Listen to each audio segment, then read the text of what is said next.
folks. So today I'm going to show you the next step in working on your coil pot sculptures. So I got a coil pot here that a student had made in my first group, and I don't think they're going to mind if I use this for the demonstration.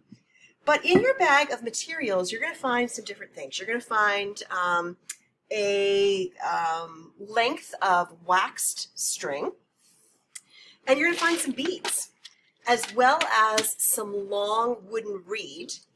I'm going to grab it here. There we go. Pull it right out of the water. Now, before you start this process, you are going to want to take all of the reed that I gave you, which is to be used in basket making. You want to take all of it and you want to put it in something, maybe like a baking pan with water, because you've got to soak it first. That allows it to be a little bit less brittle and a little bit more pliable.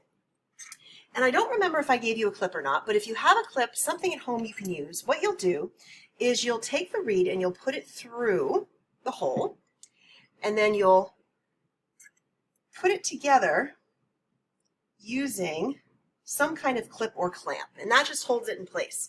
So that then you can take your waxed string, and I kind of fold it around a little bit. When I do this, I just bring it around a couple times, and if you can, kind of get it tight. And then when you feel ready, you're going to go ahead, take the string and tie it in knots. And the wax actually helps keep the string in place, which is really nice. Tie it really tight. And then with your string, the rest of it, you can just cut off any of the extra. And then you can take off your clamp. Okay, and that holds this in place really well. Now you can go around the whole thing. You're going to do that with each of your holes.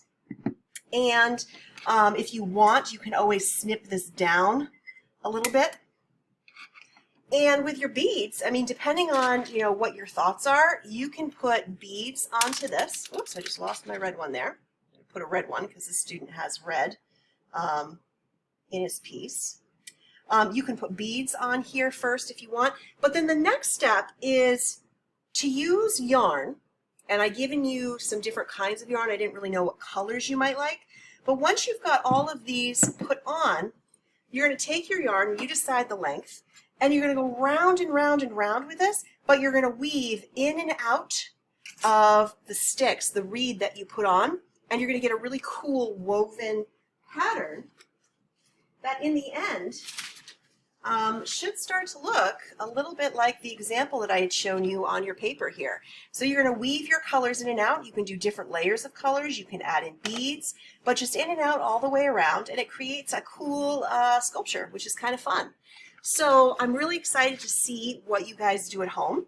I think that the trickiest part is maybe just tying these on, but once you get to the weaving part, it's a little bit more fun and free. You can tie off your ends if you want, or you could just probably wind them right around as you go, and then just kind of fold them over and then just go in and out of those reeds all the way around, and it's going to look really fantastic when you're done. Very unique sculpture. So think about color, think about texture, and I cannot wait to see what you do. Have a great day, guys.